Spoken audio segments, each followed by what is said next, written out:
Hey, salut à tous les gars, c'est Ren, j'espère que vous allez bien, moi ça va nickel. On se retrouve pour une nouvelle vidéo sur un film d'horreur, comme d'habitude. On commence à avoir le pli ces derniers temps, je suis reparti sur les films d'horreur. On va parler de Paranormal Activity Next of Kin, le fameux Paranormal Activity qui est sorti en 2021 et distribué par Paramount+. On en parle tout de suite, c'est parti.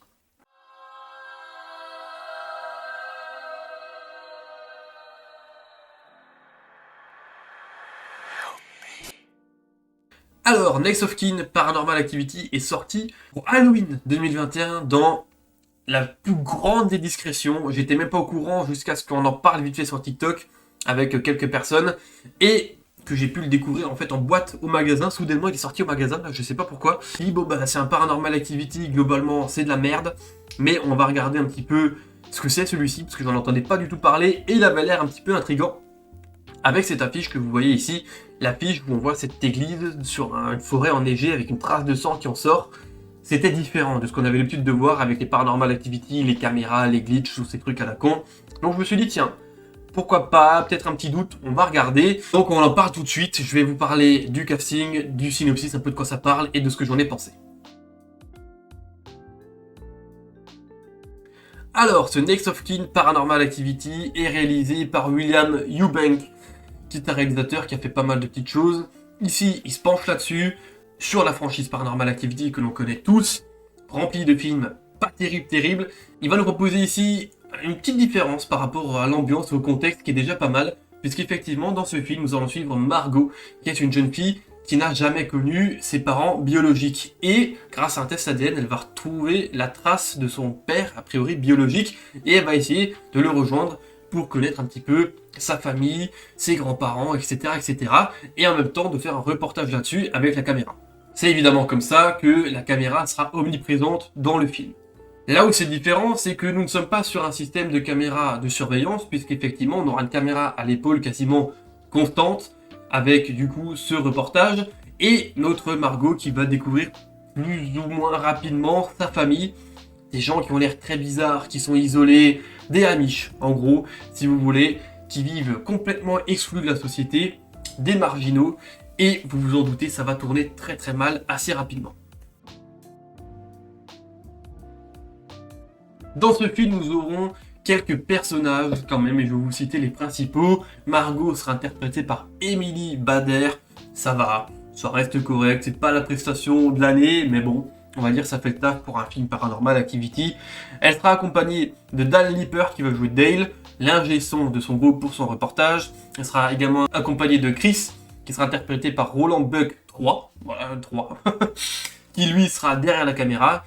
Ils arriveront du coup dans la fameuse famille de Margot.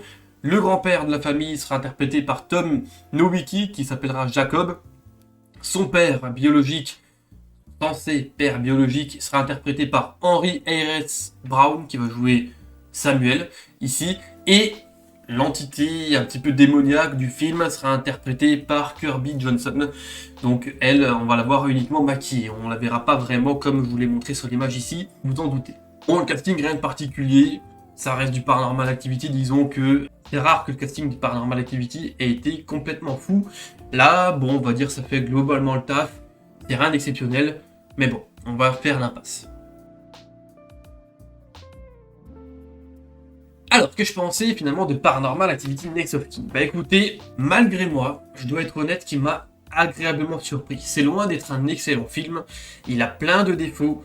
Même ma copine qui l'a regardé avec moi m'a dit bon, c'est un Paranormal Activity et il est un petit peu différent des autres, d'accord. Ça aurait pu être beaucoup mieux, on va dire.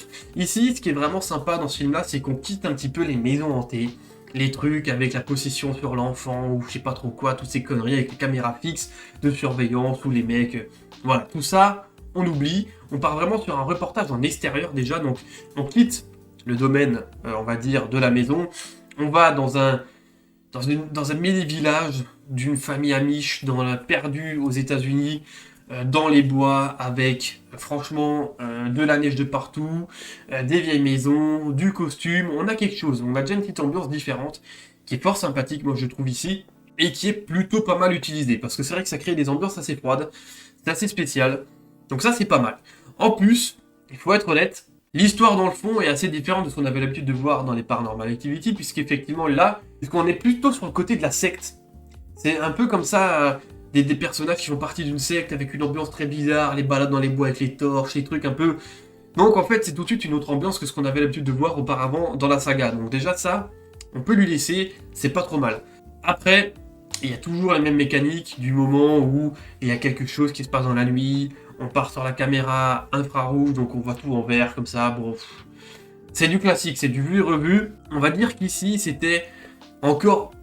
C'est du classique vu et revu, mais il y avait un petit chouïa plus d'ambiance, un petit truc un peu plus travaillé, on va dire, sur les anciens, où il n'y a pas tous ces problèmes de glitch que l'on voit constamment dans les autres, en mode la caméra elle bug parce que l'entité va arriver, c'est insupportable ça dans les autres. Ici, il y a moins cet aspect-là, on est vraiment plus à suivre les différents mouvements avec la caméra à l'épaule, un fan footage tout simplement, hein. Donc ça, on va dire que c'est un peu plus travaillé, il y a quelques moments ça foutait un petit peu plus la pression, mais sans être effrayant non plus, on est loin de tout ça. Il y a un ou deux jumpscares, on va dire il y en a un qui a vite fait marcher, les autres sont globalement pas terribles, mais je pense que le film ici a quand même essayé plus globalement de se calquer sur un film d'ambiance plutôt, c'est déjà pas mal, on peut le souligner. Ce qui est pas mal aussi, c'est finalement le mini twist qu'il y a dans le film, à partir du moment où nos personnages se rendent compte qu'effectivement ils sont plutôt dans une secte, qui sont en train de pratiquer des rites religieux très bizarres. Et donc là, tout ça, c'est pas trop mal. L'entité démoniaque est pas mal aussi, on va dire que bon, on l'a vu et revu dans plein de films, mais ici, elle a une façon d'être représentée qui est assez sympa. En plus, on a quelques scènes, quelques idées de mise en scène qui sont assez cool, avec des ralentis de la caméra, puisque certainement dans la panique, ils appuyaient sur des boutons, certains trucs, donc ça faisait des ralentis sur ce qu'on voyait, et des fois c'était pas mal, du coup on voyait des trucs assez stylés. Et sur la fin, la scène finale, où on a vraiment le village qui pète un câble avec l'entité démoniaque qui a pris sa force, et qui s'est échappé de l'endroit où il était retenu, on va dire que là, c'est dommage que ce soit pas plus long et pas plus détaillé, parce qu'on a vraiment une vision du chaos qui est pas trop mal, avec des gens qui brûlent, des gens qui ont les yeux arrachés, des maisons qui tombent. Franchement, il y avait l'idée, tout ça dans une nuit, avec la neige un petit peu qui tombe, ça faisait une ambiance très stylée. C'est dommage que ce soit pas plus exploité, mais c'est à laisser au crédit du film et du réalisateur qui pour le coup a eu une bonne idée là-dessus. Donc voilà pour Paranormal Activity Next of Kin, qui veut dire plus proche parent, qui a du coup tout à fait un lien avec ce qui se passe dans le film, est plutôt surprenant, agréablement surprenant, puisque c'est vrai que dans cette franchise on avait l'habitude de voir des grosses merdes, et là j'ai été porté quand même un petit peu par le projet, par la chose, et j'ai bien aimé un petit peu l'ambition de vouloir changer les codes de la franchise, c'était plutôt sympa. Le côté secte, c'était la première fois qu'on l'avait dans la franchise, donc ça aussi ça me fait plaisir. Les acteurs étaient pas mauvais, l'idée était pas mauvaise, il y a eu quelques idées de mise en scène, donc franchement, c'est un petit film quand même qui reste assez sympathique, sans être non plus un chef-d'œuvre. Je comprends les... Voilà, il a tout juste la moyenne, je comprends les critiques qu'il a sur internet, tout juste la moyenne, mais disons que pour Paranormal Activity, ça reste pas mal. Donc voilà, j'espère que cette petite vidéo vous a plu, je vous ai pas trop spoilé si jamais vous voulez le voir, parce qu'il est quand même assez récent, finalement sorti en 2021, mais distribué que très récemment, il paraît. Donc écoutez, si jamais vous ne l'aviez pas vu ou vous n'étiez pas au courant, bah voilà, le dernier Paranormal Activity. Et puis bah dites-moi dans les commentaires ce que vous en avez pensé, si vous allez le voir ou pas. Et puis ben, je vais vous laisser là, pour le moment c'était rien, portez-vous bien, allez, ciao ciao.